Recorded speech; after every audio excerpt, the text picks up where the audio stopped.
I eat and finish up, and everyone has finished up eating, and I see everyone is removing their bank card, also ATM cards outside and bringing money. Like that means they are paying for themselves. Just it like, shoot, I mean I should have known that I should be able to pay for myself, but it just didn't hit me. And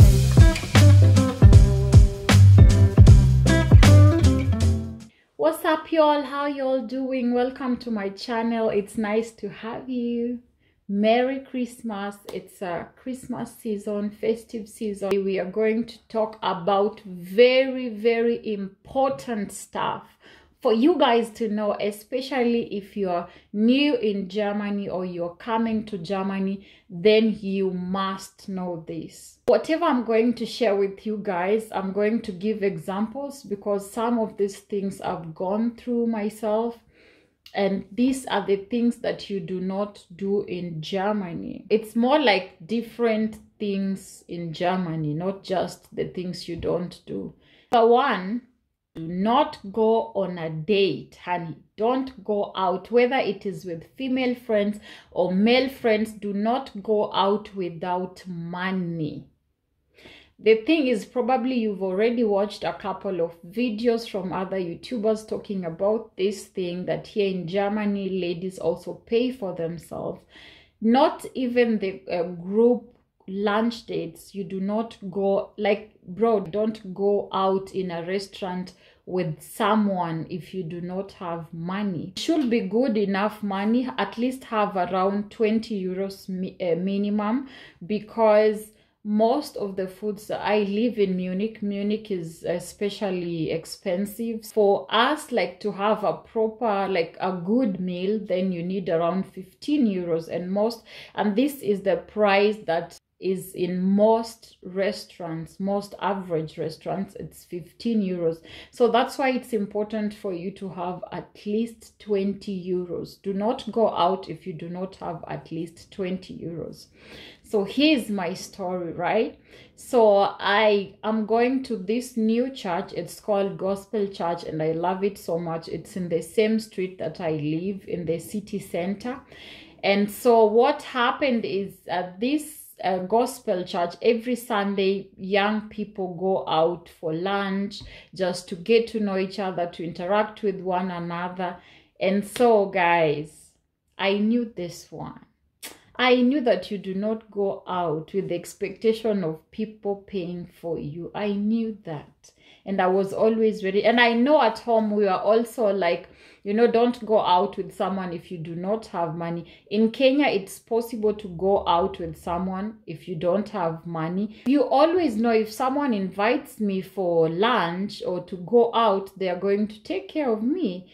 That's just how it is. But for here in Germany, if someone invites you to go out with them, you should know that you're the one going to take care of yourself. Unless now they tell you that I will pay. Period. So what happened is, after church, we went to the Indian restaurant. I ordered food. I ordered one for, I think, 14 euros and water. And then I ate. I don't know, part of my mind, I don't know why I thought like that, but part of my mind thought that because it's a church thing, probably they have money and they're going to pay for all of us. Honey, I've finished my biryani. Indian foods are so good.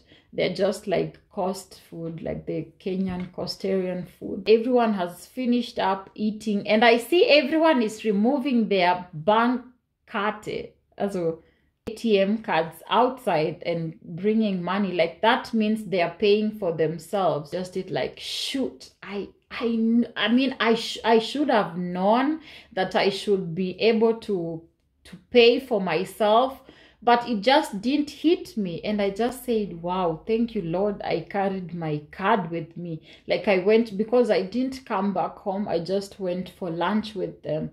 And so I paid for myself, and thank God I had enough money on my bank account, and so I paid for myself. But that was like reality checking in, that in Germany, if you are invited for lunch and you do not have money, do not go. Because even if someone else has invited you, there are always very high chances that you are going to pay for yourself, unless they tell you they'll pay for you. And they will tell you they pay for you already after you've ordered, like when you're in the restaurant.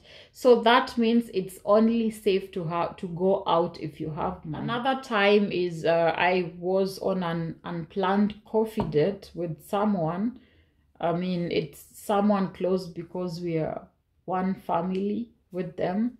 It was a guy, and this guy, we went to drink coffee, and he was like, ich lade dich ein. And I was like, this is so weird. Like, when you go out with a man, I'm used to the African ways, the man will always pay. But now, because for them, like, the socialization is every man for themselves, they have to let you know that I'll pay for you, you know. And I also went out with another guy I know. We went for coffee, we were meeting, and we went to drink coffee. And he was like, ich lade dich ein. Also for those who do not speak German, he just meant that I will pay for you. For me, it sounds so weird, because for me, like, how we've been socialized is if you're going out with a man, they should pay, but it's just different here. So those were the experiences that I had, and I was like, you know what, if I do not have money, I will never go out. I will never ever go out. Another thing is water. It's always good to bring your own water, because water is the most expensive drink in Germany. Well, after wine, maybe after wine, but most of the time, if you compare water and juice, juice is always cheaper than water. So do not order water in the restaurant. If you don't have enough money, bring your own water with.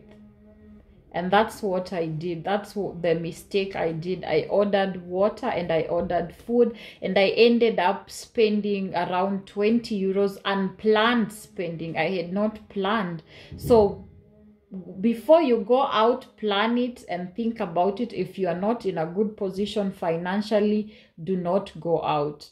Don't go out to places where you will need to pay. And most of the time when you go out, you'll have to buy something, even if it's just coffee. So don't go out. Another thing is time.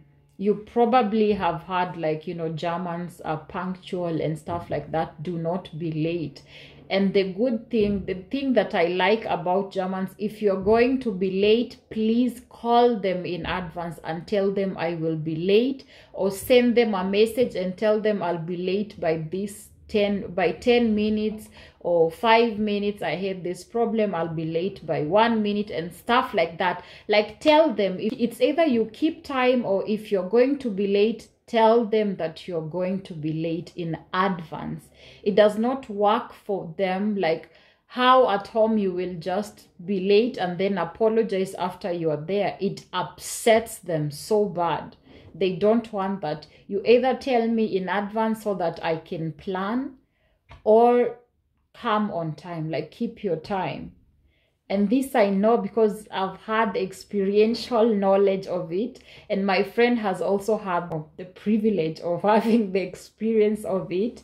So yes, make sure you keep time. Make sure you keep time. If you're going to be late, send an email, send a message, give a call, tell them you're going to be late.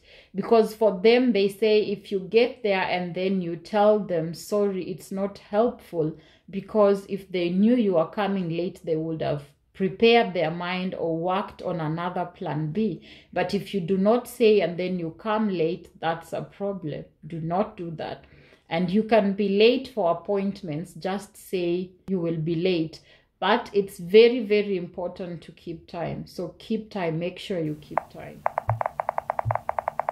If you're waiting for your permit to be extended, and this I'm speaking for Munich, like how the Ausländerbehörde Munich is, and this I was also told, I experienced it, and I was told by a person I know from my university. Have to put pressure on them. Do not wait for them to call you. Like when they tell you, like when you submit your documents and you're waiting for the extension of your visa, usually they will send you an email and they will tell you you should not send them emails no more. You should not call them to ask about your process, how it's going.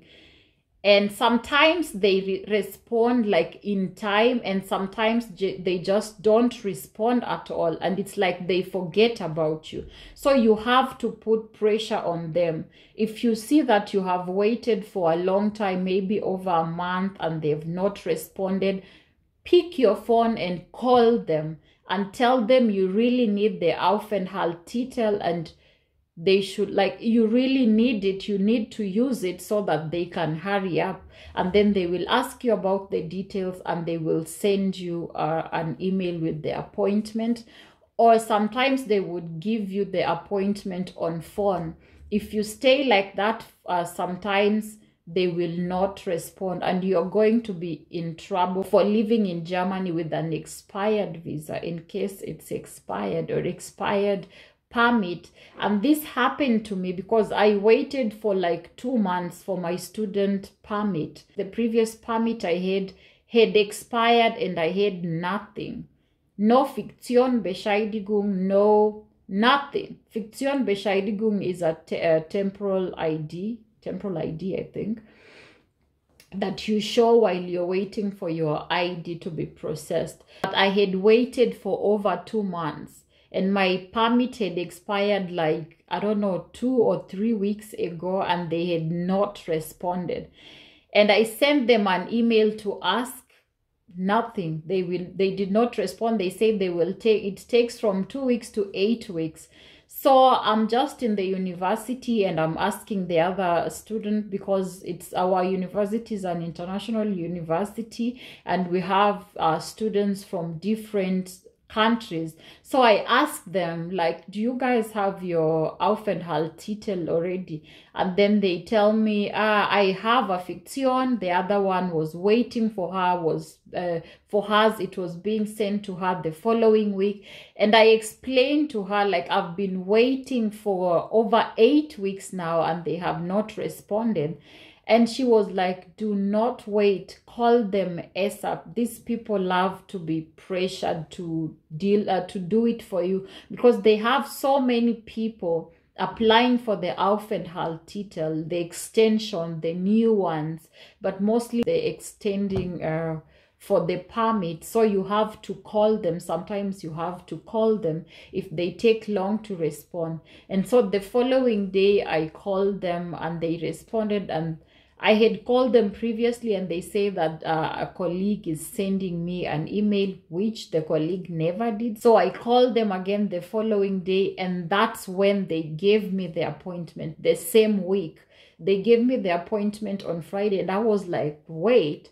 So if I didn't call them, there's a possibility that they would have never served me and I would be illegally in the country with an expired permit, you know, and that's trouble. And it's actually punishable. You have to pay a lot of money if you're living in this country without a Fiktionsbescheinigung or a permit, the right permit, you know. You have to pay money. And I was just so thankful to God that there was no time that the police found me, or like I was not found in the wrong side of the law and someone did not ask me all this time for the Fiktion or the Aufenthaltstitel. So I just had like the email and my passport and the expired permit, residence permit. But I thank God they responded and they gave me an appointment and I got my Fiktionsbescheinigung. So you have to put pressure on them. Like, don't just sit there. If they take too long, call them. If you can't speak good German, just tell them your German is not good. If they can speak English, and then you speak in English and express yourself. I hope this video has been helpful, and if you like my content, please make sure you subscribe and you share with your friends, like it and comment. If you've had the same experience as me, please comment, share your experiences on the comment section. And I'm so thankful for the people who have been sharing their experiences or concerns on my videos. I really so much appreciate. You are really motivating me to make more videos. So stay tuned for more videos. Bye y'all. Have a good day.